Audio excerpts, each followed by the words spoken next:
है। जिस दिन पता लगे वो मेरा है, मैं उसकी हूं, फिर मन को लगाना नहीं पड़ता। सज्जनों, ध्यान रखिएगा, हमारी तो नजरें, हमारे एक दो कैमरे यहाँ लगे हैं, हमारी नजरों के कैमरे तो सबकी फोटो खींचने में लगे बिजी हैं। कौन आ रहा है, कौन जा रहा है, किसी ने कौन सा सूट डाला है, आज इसने ये डाला तो कल मैं दूसरा डाल के आऊंगी, है। आज इसका ये इसके सूट के इधर की तरफ ठीक नहीं लग रहा, फलाने ने कितना माथा टेका। ये सब हम तो इस वीडियो शूटिंग में लगे हुए हैं, है ना। नजरें हमारी, यही कहा, सावधान सावधानी हटी दुर्घटना। इतना त्याग करके आए घर से, कोई सीरियल छोड़ के आए, कोई घर का काम धंधा छोड़ के आए, सारा घर की साफ सफाई छोड़ के आए, दोपहर में सोने की आदत होगी वो भी छोड़ के आए, सब कुछ त्याग के आए, और यहाँ भी यही कैमरा में खींचते रहोगे तो काम खराब। इसीलिए मन नहीं लगता, इसीलिए मन नहीं लगता। जिसकी जैसे सुनना कैसे, जैसे परीक्षित ने सुनी, जैसे अजामिल ने सुनी, जैसे धुंधकारी ने सुनी, एक निष्ठता, दत्त चित्त, नजर सामने से हटनी नहीं चाहिए। नजर के साथ साथ मनवा भी हटता है। और इतना सब कुछ करने पर भी यहाँ बैठे तो हैं। मैडम ने हाजिरी के लिए आवाज लगाई और बच्चे ने यस मैम करके जवाब नहीं दिया तो अटेंडेंस गायब, है ना। आए भी और अटेंडेंस नहीं लगी तो काम खराब है। तो हाजिरी लगनी जरूरी है ना। बोल कृष्ण कन्हैया लाल की। तो सावधानी हटी, ये नजरों को संभालना बहुत जरूरी, ये नजर से ही काम खराब होता है। इसीलिए जो एक निष्ठ श्रोता होते हैं, एक निष्ठ नजर नहीं हटनी चाहिए। और इस पात्रता के साथ श्रवण करेंगे तो पूरा लाभ न हो तो फिर बताना, फिर गोविंद न मिले तो बताना। पात्रता होनी जरूरी है, नजरों को मत घुमाइएगा। इसीलिए मन नहीं लगता। दुनिया सब अपनी लगती है, गोविंद अपने नहीं लगते। उसके पास है, उसके प्रति अपनेपन का भाव नहीं, अंतःचित्त बोझा है, वो एक प्रकार का बोझा है। बस करना पड़ता है, निर्वाह करना पड़ता है, तो मन नहीं लगेगा। फिर तो अगर लगन लग जाए तो एक पल भी दूर करना मुश्किल है, उसके बिना दूर रहना ही मुश्किल है। एक पल भी, जैसे अभी बछड़ा दिया गाय ने, कितना माँ भी तड़पती है, बच्चा भी तड़पता है, एक दूसरे की तड़प देखो। वहां देखो, उनको बोलना थोड़ी पड़ता है, मन लगा बोलना पड़ेगा। न माँ को बोलना पड़ता है, न बच्चे को बोलना पड़ता है, न मन की परिभाषा वो जानते हैं। तो कितनी लगन कैसी होनी चाहिए उस नव शिशु बालक को देख करके पता लगा। बच्चा कितना रुदन करते पुकार लगाता है, और माँ भी जैसे बच्चा रोता है, माँ रस्सी तोड़ के भागेगी, रस्सी तोड़ के भागेगी। तो ये लगन बनेगी, जिस दिन ऐसी लगन बनेगी, फिर जैसे ये लगन बनेगी तो प्रभु हमारे हरदम अंग संग साथ मिलेंगे, वो दूर नहीं मिलेंगे। बोलो कृष्ण कन्हैया लाल की। वो दूर है ही नहीं। कौन कहता है कि दीदार नहीं होता है, आदमी खुद ही तलबगार नहीं होता है। तुम पुकारो तो सही दिल से उस दिलवर को, देखना कैसे वो साकार नहीं होता है। तलबगार, जो तलबगार होता है उसको, जिसको तलब लगी है, चाहे उधर की हो चाहे इधर की हो, है, जिसको तलब लगी है उसको वो छोड़ता नहीं। घर का हाल बर्बाद हो जाए लेकिन अपने लिए मुकम्मल कर लेता है। जिसको तलब लगी हो, चाहे ठेके की लगी हो, चाहे बोतल की लगी हो, चाहे किसी भी रूप की लगी हो, चाहे सत्संग की लगी हो। कौन कहता है कि दीदार नहीं होता है, आदमी खुद ही तलबगार नहीं होता है। तुम पुकारो तो सही दिल से उस दिलबर को, देखना कैसे वो साकार नहीं होता है। तो मन न लगने का कारण यही है क्योंकि हमारे मन में उसके प्रति अपनेपन का भाव आया नहीं। अपनेपन का भाव आया नहीं।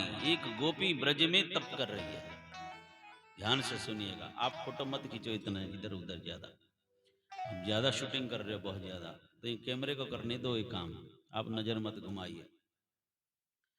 तो गोपी ब्रज में तप कर रही है यमुना किनारे।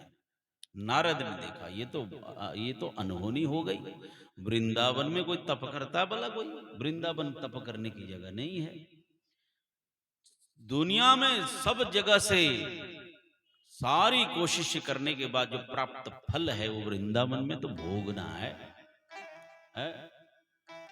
जन्मों जन्मों तक ऋषि मुनियों ने तप किया, साधन किया, तपस्या की, हजारों हजारों वर्ष लगा दिए, और वो देवी देवता ऋषि मुनि ज्ञानी ध्यानी वर्षों तप करने के बाद ब्रज के गोप ग्वाल गोपी बन के आए हैं।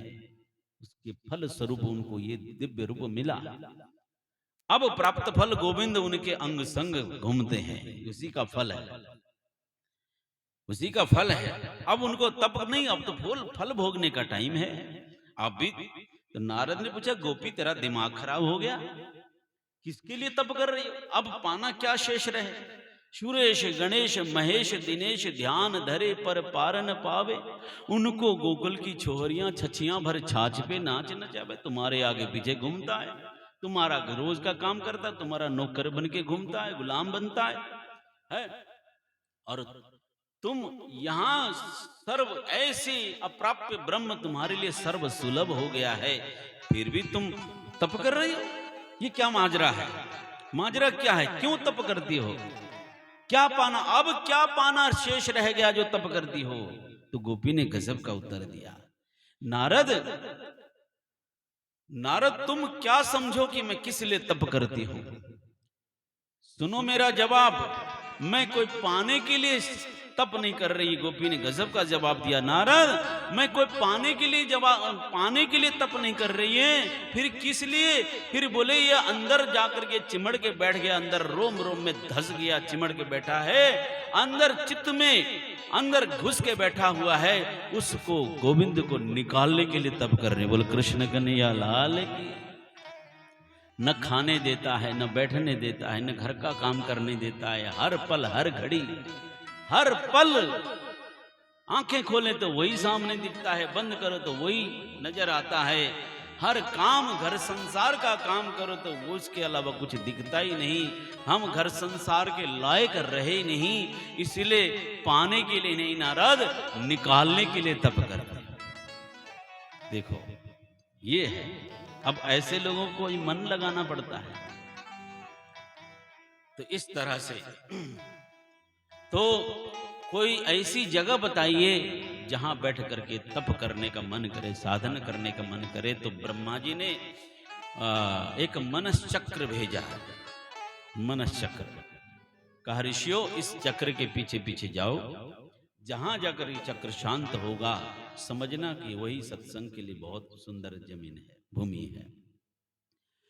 चक्र आगे आगे, ऋषि मुनि उसके पीछे पीछे, और वो चक्र के पीछे पीछे नैमिषारण्य की पावन भूमि में चक्र जाकर के शांत हुआ। कभी जीवन में एक बार जरूर जाना है आपने, है ना? नैमिष तीर्थ है, वो चक्र तीर्थ है, वहां पर वहां भी जल निकला हुआ है, वहां लोग स्नान करते हैं, भागवत भूमि का लाभ प्राप्त करते हैं। वहां बैठ करके कभी आपको सत्संग भागवत कथा श्रवण करना चाहिए जीवन में एक बार शुकताल में, जहां राजा परीक्षित को शुकदेव जी ने कथा सुनाई है, उस भूमि में भी कथा सुननी चाहिए एक बार जीवन में। और नैमिष तीर्थ में वहां लोग दूर दूर से आकर के कथा करते हैं और श्रवण करते हैं। तो वहां पर सुत जी महाराज पहुंचे थे चक्र तीर्थ में, 88,000 ऋषि मुनि बैठे। तो वहां पर सुत जी महाराज का स्वागत हुआ, सत्कार हुआ। तो शौनक नाम के ऋषि को संतों ने, ऋषियों ने आचार्य बनाया कि महाराज हम सब के मनोभावों को आप ही समझते हैं। आप प्रश्न करिएगा और हम सब सत्संग का लाभ प्राप्त करते हैं। इस तरह से शौनक नाम के ऋषि ने प्रश्न प्रारंभ किया है। विविध प्रकार के प्रश्न और उनके मुखारविंद से निस्सृत अमृत कथा रस के माध्यम से भागवत कथा उतरती है। सुताख्यारी कथा सारम मम कर्ण रसायनम। कहा अज्ञान ध्वंत विध्वंस है कोटि सूर्य समप्रभा। हे सुत जी महाराज, आप तो अनंत अनंत ज्ञान के सागर हैं, लेकिन हम सब के जीवन में हमने पाया बहुत कुछ, मिला कुछ नहीं। इसीलिए सुताख्या ही कथा सारम मम कर्ण रसायन। आप ऐसा कुछ सुनाइए जिसमें थोड़े में बहुत कुछ मिले। सूत्र रूप में कथा सार, सार रूप में। देखिए सार, दूध का सार मक्खन है ना। 2 लीटर 4 लीटर दूध पीना मुश्किल है, पी ले तो पचाना मुश्किल है, लेकिन उसी दूध का मक्खन निकाल लें। मक्खन मधुर भी होगा, पराठे में डाल के आप खाते हो, है ना, और मधुर भी होता है और ऊर्जा भी ज्यादा मिलती है।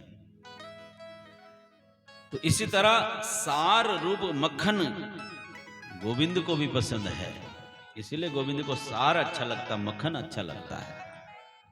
सुताख्या ही कथा सारम मम कर्ण रसायनम। हे सुत जी महाराज, अब सार रूप में, कथा सार रूप में आपके पास अथाह भंडार है, उनमें से कुछ कुछ बूंद हमको पिलाइए। सुन करके सुत जी गदगद हो गए। ऋषियों, आप सबकी जिज्ञासा, आप सबकी प्रार्थना, आप सबका मनोभाव देख करके मुझे बड़ी प्रसन्नता हुई। मेरा रोम रोम गदगद हुआ है। आपकी पात्रता देख करके तो मैं वही कथा आपको सुनाऊंगा जो कथा सदगुरु सुखदेव भगवान ने राजा परीक्षित को सुनाई। 7 दिन में ही उनको किस तरह से श्री हरि के चरण प्राप्त हुए। बोलो सच्चिदानंद भगवान की। तो सुत जी महाराज अनेक प्रकार की कथाओं को गाना, भागवत जी की महिमा का वर्णन हो रहा है। देखिए, ये तो अथाह सागर है भागवत जी, अभी तो महिमा का वर्णन हो रहा है। नेपाल में जो भागवत कथा होती है ना, नेपाल में हम तो एक ही दिन में निपटा देते हैं महात्म्य की कथा। 7 दिन कथा होती है, तो सिर्फ महात्म्य की कथा 7 दिन तक एक अलग वक्ता करता है। बाकी कथा दूसरा वक्ता करेगा, प्रमुख जो वक्ता होता है। बाकी कथा प्रमुख वक्ता करते हैं। नेपाल में जो महात्म्य की कथा 7 दिन तक वो अलग अलग वो करेंगे। बोले फिर भी रहेगी, 7 दिन करके भी फिर भी रहेगी बोलते हैं। तो हमने जैसे कि पहले बताया, ये तो अथाह सागर है। कहीं कहीं गोता लगाएंगे, कहीं आचमन करेंगे, कहीं छींटा मारते हुए चलेंगे, समय और परिस्थिति के हिसाब से। बोलो सच्चिदानंद भगवान की जय। हाँ जी, माता जी कुछ सूचना बताइए, कुछ बता रहे। होली, होली तो आ ही रही है, अब तो रोज ही होली होनी है। हाँ जी, हाँ जी, हाँ जी, हाँ जी, बिल्कुल बिल्कुल बिल्कुल। थोड़ा सा प्रसंग ले लें फिर होली का। माता को होली खेलनी है, फूलों की होली तैयार है। बोलो कृष्ण कन्हैया लाल की वाह। जयकारा सुनकर के मैं गदगद हो रहा हूं, मेरा सीना फटने वाला है। बोलो कृष्ण कन्हैया लाल की, सदगुरु महाराज की। बहुत चंगे तुसी, बहुत बढ़िया।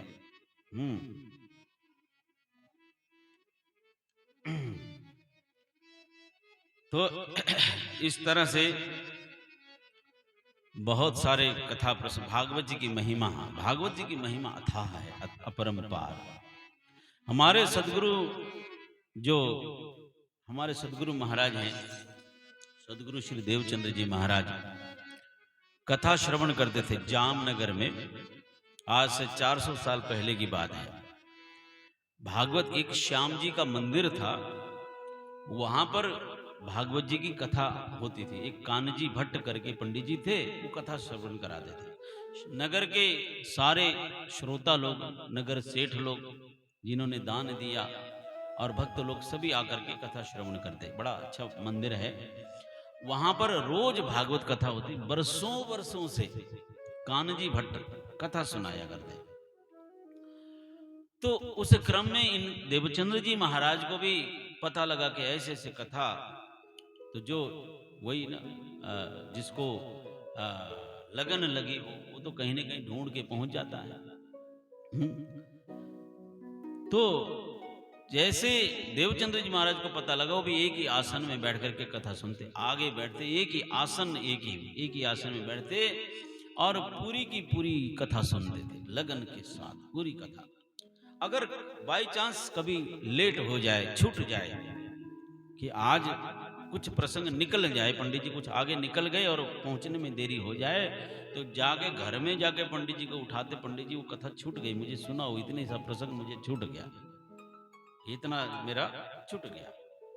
तो अब आदत सी हो गई, तो अगर ये लेट हो गया तो वो पंडित जी भी इंतजार करते थे कि ये क्लास में भी कोई बच्चा इंटेलिजेंट हो तो उसको आगे बिठाते हैं, और है ना, ऐसा ही होता है। तो नजर, मैडम की नजर, टीचर की नजर उसी पे होती है, जो भी उसने कहना उस पर टारगेट करके नजर नजर मिलकर अच्छा लगता है एक दूसरे की, कोई मेरी बात सुन रहा है। तो कानजी भट्ट जो कथाकार थे, उनको भी इंतजार रहता था कि जब देवचंद्र आएंगे तभी कथा होगी, है? नहीं तो ये भी दोबारा तंग करेगा, परेशान करेगा, जाके पूरा तो उसको सुना ना, छोड़ नहीं सकते। तो उनकी पात्रता देख करके, उनकी जिज्ञासा देख करके उनको भी अच्छा लगता था कि दूसरे हों तो नजर कहीं किसी के साथ मिलती नहीं, औरों की तो नजर तो कभी इधर जा रही, कभी उधर जा रही, कोई आ रहा जा रहा, फोटो खींचने में लगे हुए। तो जो सच्चा निष्ठा वाला है तो उसी के साथ नजर मिलाने में अच्छा लगता, तो इंतजार करते थे, उनको भी प्रतीक्षा रहते थे। तो बाकी दूसरे लोग चिढ़ते थे, अरे महाराज जाने का टाइम हो गया, मैं हम आप उसका इंतजार करते हो, टाइम का ख्याल करो। जिसने मोटा मोटा दान दे रखा तो चिढ़ेंगे, कहेंगे वो देता कुछ नहीं और उसके लिए तुम इंतजार करते हो, हैं? और हम आपको इस सब दक्षिणा भी हम देते हैं, और मंदिर में भी हमने सारा योगदान किया है, और हमारी कोई पूछ नहीं। और चिढ़ते थे लेकिन बोल नहीं कुछ पाते थे, क्या करें।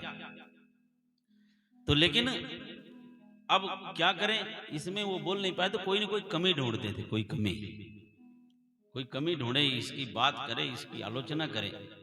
तो पता चला सदगुरु देवचंद्र जी महाराज जो है एक गलती करते थे। देवचंद्र जी महाराज एक गलती करते थे, क्या करते थे, एकादशी के दिन रोटी खाते थे। उनका अपना सोचना ध्यान, इस चीज को आप अन्य अर्थ मत लगाइए, ठीक है, इस कथा में ही इसका जवाब है। एकादशी के दिन वो व्रत नहीं करते थे, द्वादशी के दिन व्रत करते थे, अगले दिन। एकादशी दिन भोजन करते थे, द्वादशी के दिन व्रत करते थे। तो सारे सेठ लोग, जो श्रोता लोग थे, वो कहते थे महाराज ये तो उल्टा पुल्टा काम करता है तुम्हारा चेला, जिसको तुम सुनाते हो अच्छा, और काम तो उल्टा करता है? काम उल्टा करता है और उसी का इंतजार करते हो। बोले क्या करता है? बोले काम ये करता है, एकादशी के हम तो सब भूखे रहते हैं, उपवास में रहते हैं, और ये तो खाता है।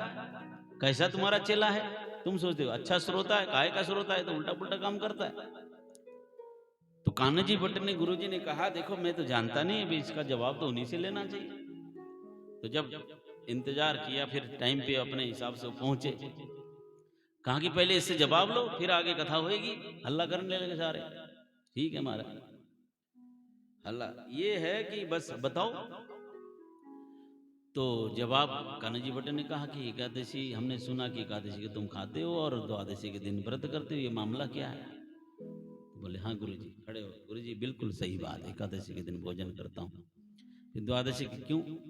वो बोलने लगे मेरा अपना सोचना है, शास्त्र की मर्यादा अपनी जगह, उसको वंदन है, मेरा अपना ये है, एकादशी के दिन चूंकि कथा होती है, और कथा होती है तो मेरी आत्मा को खुराक मिलती है, जब मेरी आत्मा को खुराक मिल जाए तो मैं शरीर को भी खुराक दे देता हूँ। बोलो कृष्ण कन्हैया लाल की।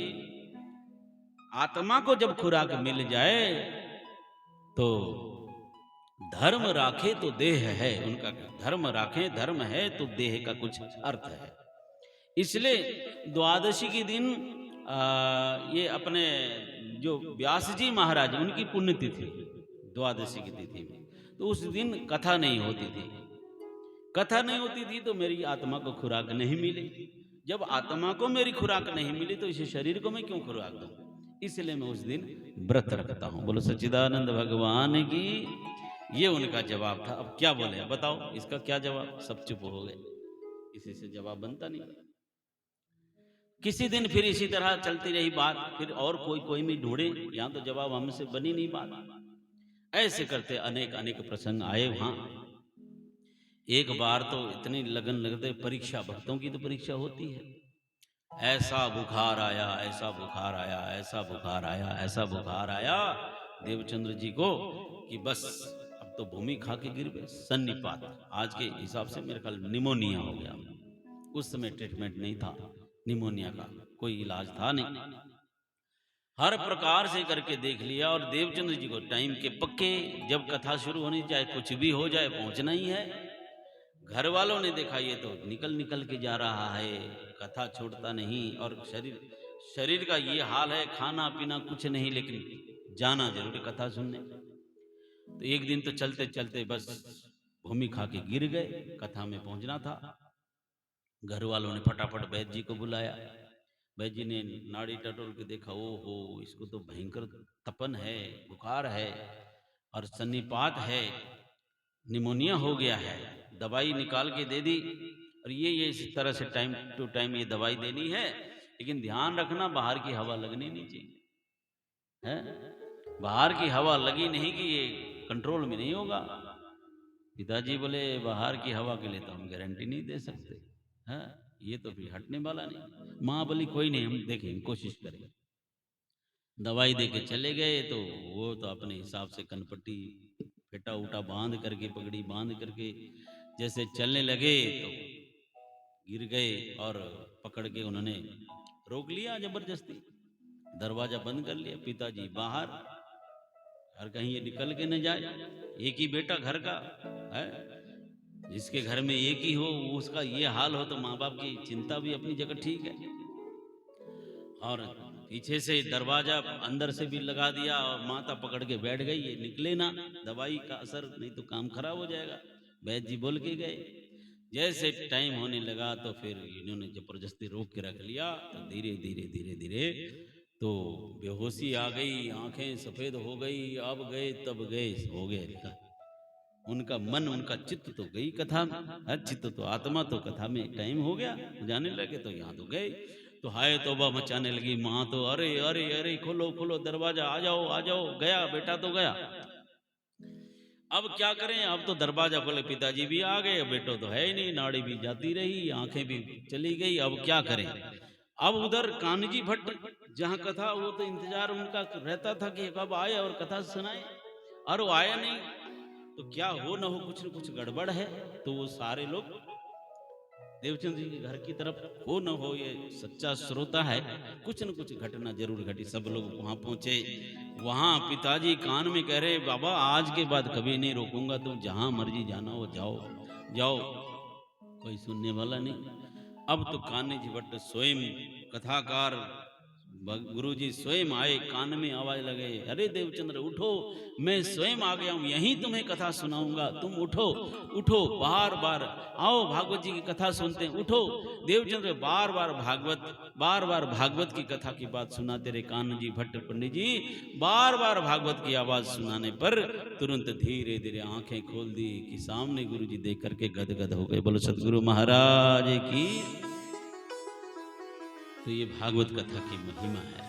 उठे, फिर कहने लगे नहीं नहीं, कथा तो वहीं होगी, जैसे तैसे करके उनको तैयार किया, पकड़ के ले जाएंगे, यहाँ नहीं, जो मर्यादा वहाँ है वहीं पर बैठ के कथा सुनी जाएगी। लेकिन कथा तो भागवत कथा की महिमा का वर्णन कौन कर सकता है। बोलो सच्चिदानंद भगवान की। आहा, जयकार से बड़ा मजा आ रहा है। ऐसा लगता है वृंदावन छोड़ के ठाकुर जी बड़ी जल्दी यहीं आ जाएंगे बसने के लिए, प्रभु वालों के पास है। प्यार से हाजिर लगा, बोलो कृष्ण कन्हैया लाल की, सदगुरु महाराज की। तो इस तरह से सूत जी महाराज कहने लगे कि एक बार कहने लगे, देखो महिमा, भागवत जी की महिमा का वर्णन करने लगे। सदा सेव्या श्रीमद् भागवती कथा, यस्य श्रवण मात्रेण हरि चित्तम समाश्रयेत। ये कथा, इसको साधारण किताब मत समझना, एक कथा कहानी की पोथी मत समझना, एक किताब एक पुस्तक मत समझना। क्या है ये? तेन यम वाङ्मयी मूर्ति प्रत्यक्षां वर्तते हरि। ये तेन इयं वाङ्मयी मूर्ति, तेन इयं वाङ्मयी मूर्ति, तेन यानी कि परमात्मा का साक्षात वाङ्मय विग्रह है, ये साक्षात श्री हरि का रूप है। भागवत को साधारण किताब मत समझना, पुस्तक मत समझना, क्योंकि श्री हरि का एक शब्दों में रम समाया हुआ रूप शब्द ब्रह्म है, इसीलिए इसको किताब मत समझना। और इस कथा को मात्र किताब समझना मत समझना, ये गलती मत करना। श्री हरि प्रत्यक्षां वर्तते हरि, प्रत्यक्ष श्री हरि का रूप है इसमें बताया। जब भगवान सुधाम जाने लगे तो उद्धव बिलखने लगे, रोने लगे, प्रभु आप जाने लगे तो हम किस आधार पर रहेंगे? आपके बिना तो हम एक पल जी नहीं सकते, हमारे लिए कोई आधार तो देते जाओ। तो गोविंद बोले, श्रीमद् भागवत मेरा ही रूप होगा, उसी के आधार में रहना। बोलो कृष्ण कन्हैया लाल की। तो ये भागवत, तेन इयं वाङ्मयी मूर्ति प्रत्यक्षां वर्तते हरि, प्रत्यक्ष श्री हरि का रूप है। तो इस तरह से सदा सेव्या श्रीमद् भागवती कथा, यस्य श्रवण मात्रेण हरि चित्तम समाश्रयेत। हाँ, सदा सेवन करो, सदा सेवन करो, सदा सेवन करो। सदा सेवन करने योग्य सिर्फ भागवत कथा है। देखो हम तो एक ही चीज की दाल खाते खाते बोर हो जाते हैं घर में, है ना? महाराज की बनावा आज, कल नो की बनावा, अरे वो खाए थे सवेरे थे सुहांजना की फूली की सब्जी बनाई थी, वो सब वही खाना रोज।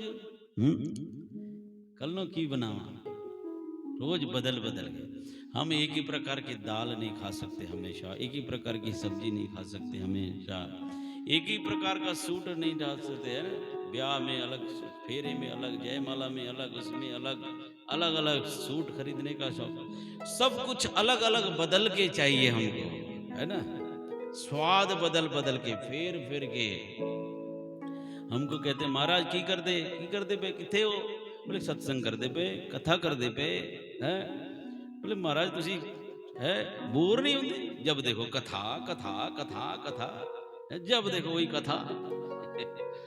हम तो एक ही प्रकार के दाल खा खा के बोर हो जाते हैं। दाल भी बदल बदल के, सब्जी भी बदल बदल के, घर में हमारा सब कुछ बदलता है।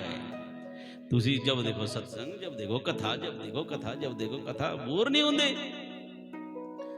महाराज जिस तरह से तो भले बदल बदल के खाते खाते तो रोटी है। तुम अपना दाल सब्जी खा के रजते नहीं, बदल बदल के खाते हो। लेकिन हम बदल बदल के भी प्रभु का नाम ही खाते हैं, प्रभु का नाम ही सिमरन करते हैं, सत्संग ही गाते हैं। जगह अलग अलग होती है, जगह अलग अलग होती है, लेकिन गीत तो उसी का गाना है। जिसका खाना उसी का गाना, जिसने दिया है उसी का गाना है। तो सदा से बार बार बर मांगहूं, हर्ष देव श्रीअंग, पद सरोज अनुपायनी, भक्ति सदा सत्संग। हे प्रभु मुझे तो ऐसा वरदान देना कि जीवन में भक्ति और सदा सत्संग, सत्संग सदा के लिए देना, सदैव के लिए सत्संग। क्यों? बिनु सत्संग विवेक न होय। सत्संग सदैव चाहिए, शास्त्र संग, संत संग, भागवत संग, ये सदैव, सत्संग सदैव चाहिए। तो यही बात यहां लिखी है, सदा सेव्या श्रीमद् भागवती कथा यस्य श्रवण मात्रेण हरि चित्तम समाश्रयत। सदा सेवन करने योग्य, सदा पीने योग्य तो श्रीमद् भागवती कथा। इसका फल क्या होगा? इसको पीने का, इस कथा को श्रवण करने का फल क्या है? बोले हरि चित्तम समाश्रयत। इस कथा को सिर्फ सुन लेने मात्र से और कुछ नहीं करना। कुछ भी कितनी सरल भक्ति है। दत्त चित्त होकर के लगन पूर्वक सिर्फ श्रवण करेंगे, सुनेंगे तो क्या होगा? हरि चित्तम समाश्रयत, श्री हरि आकर के हृदय में बस जाएंगे। कितना सरल, कुछ नहीं करना, न तप करना, न साधन करना, न दान करना, कुछ भी नहीं करना।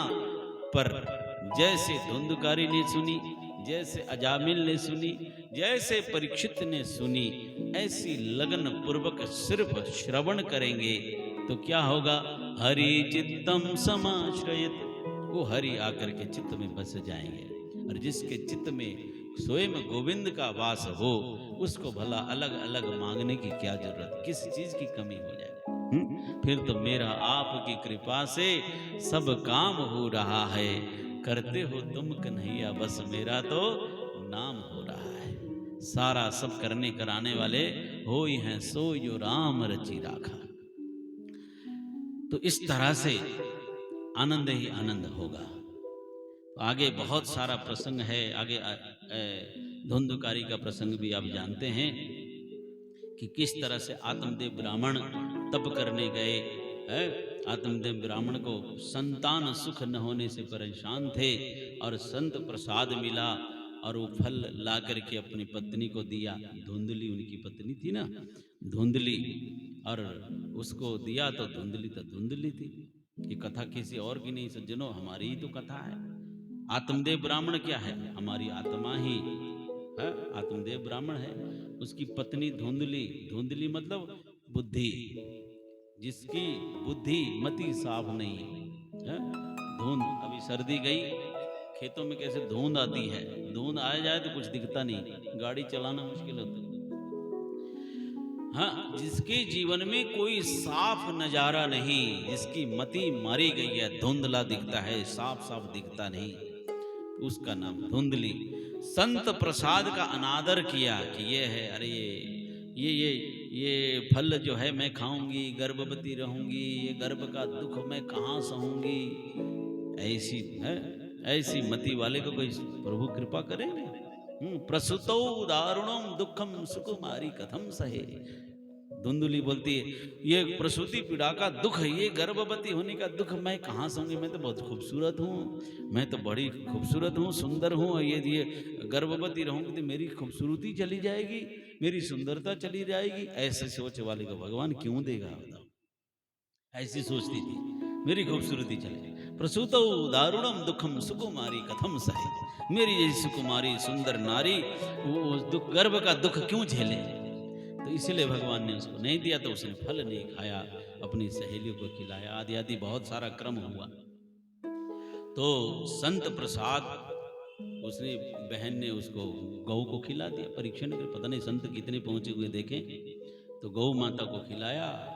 गौ माता को, गौ संत का प्रसाद तो असर करने वाला था। आगे सुंदर समय आने पर वहां एक पुत्र रत्न की प्राप्ति हुई और बालक कान जो है गौ के जैसे कान होने से उस बालक का नाम रखा गोकर्ण महाराज। बोलो गोकर्ण महाराज की जय। और अपनी चालाकी से, होशियारी से दूसरी बहन सखी को ला करके चालाकी से, होशियारी से गर्भवती होने का नाटक करके चालाकी से प्राप्त किया।